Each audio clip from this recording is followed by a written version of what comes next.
Hey, what's up, everyone? Looking at the Wednesday slate, we have a awesome slate tonight. Have some nice tournaments on both sides. Looking forward to today.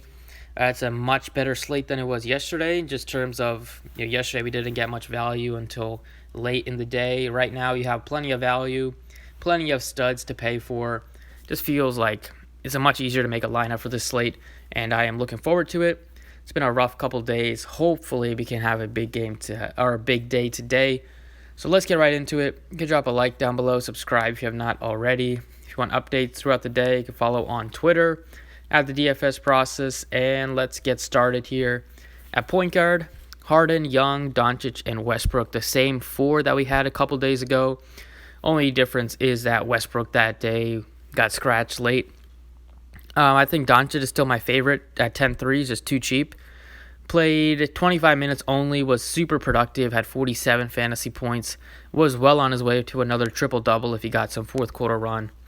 In this spot against San Antonio, I like the Spurs. I'm definitely going to have multiple Spurs in my lineup today. I know that for sure without Aldridge. So I think it makes sense to run it back with Doncic, who's way too cheap. I'm not sure why he's only 10-3. Before, in January, he was well over 12,000 and we were paying that price tag. So not sure why his price has all of a sudden come down, because he's not deserving of that. He's just been so good all year. I think if you want to go cheap at this position, I would say that Devin Booker looks amazing at 7,900 at point guard.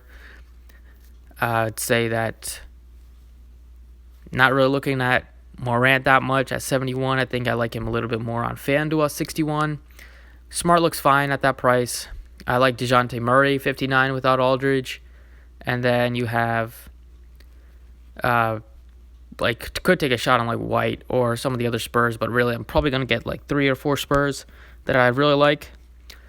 And then you could punt with not really a lot of punt options on the slate. So I think at point guard I'll probably be paying up or paying in the mid-range. So it's going to be for Luka. It's my pay up at this position. Shooting guard, it's going to be Devin Booker a lot. I like him a ton today. No Kelly Oubre. His minutes should be even higher, 37, 38 at least. Been very productive, very consistent. Been a great player this year. If you take out Oubre, Booker's usage goes up to 33%. Draftkings points goes up 0.12 per minute.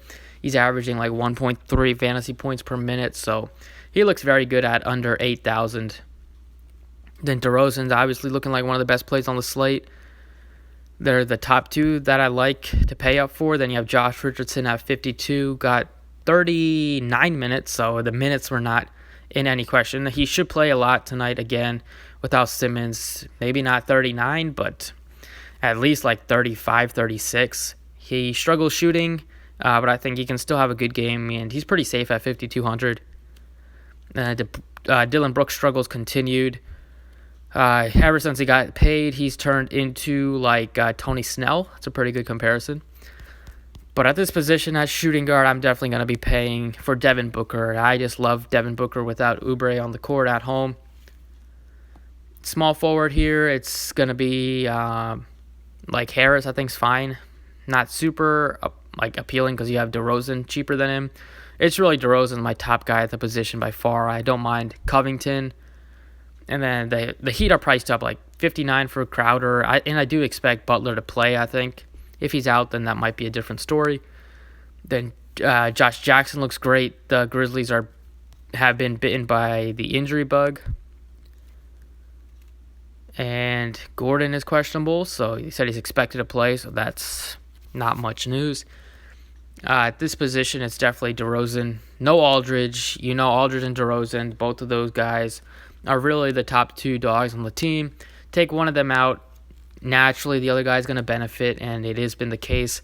A couple games that Aldridge has missed this year, DeRozan has been perfectly fine in them. He has upside, and it's not a terrible spot at home. Over at power forward, Gordon must be pissed after that dunk contest because he's coming out to play. He's been great. I just cannot, my mind just doesn't let me pay this much for him. It is a good spot, though. I'll give him that, but I just have a problem paying 78 for Gordon. I'd say Covington, I like him at that price point. for sure.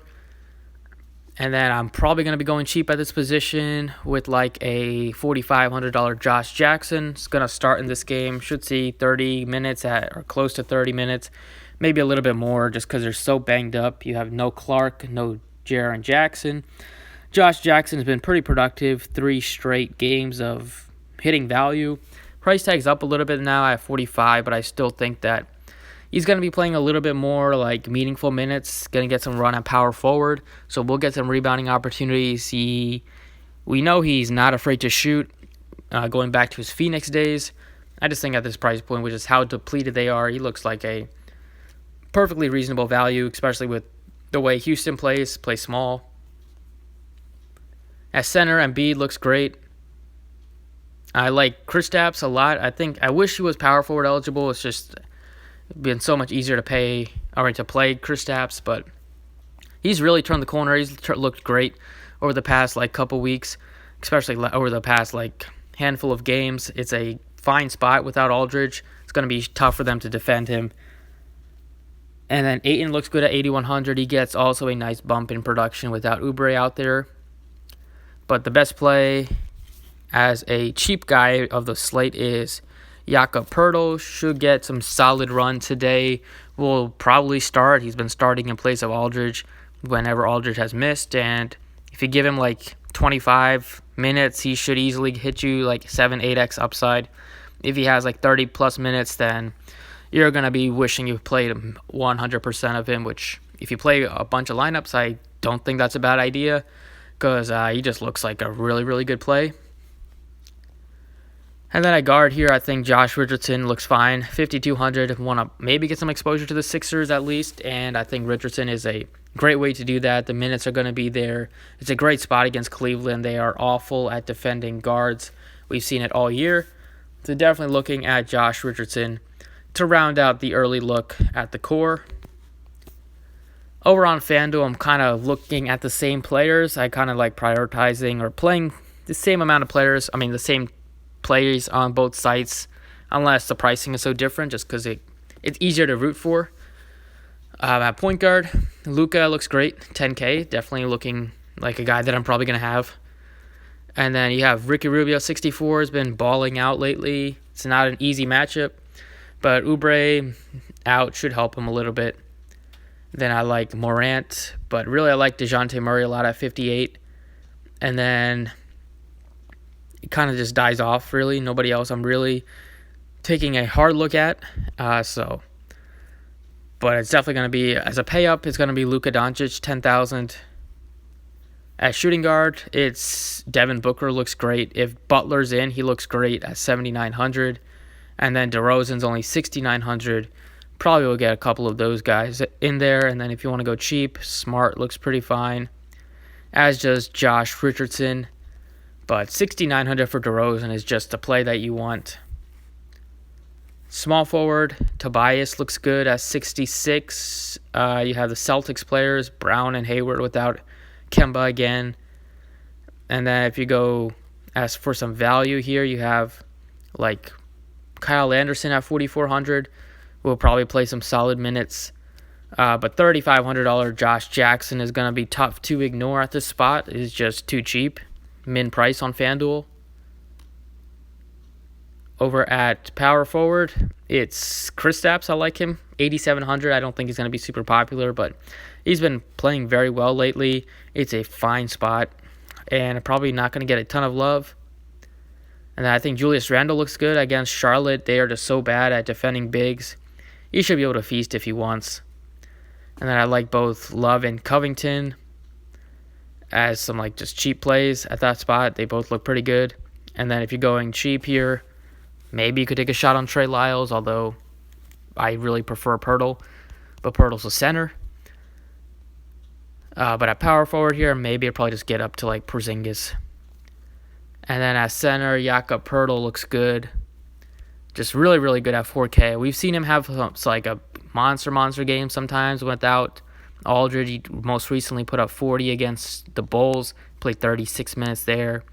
I think the minutes are going to be pretty high for him. It's a spot where he's a great defender at the rim, and it's at home, which is always nice. and he is a good player, like a good producer.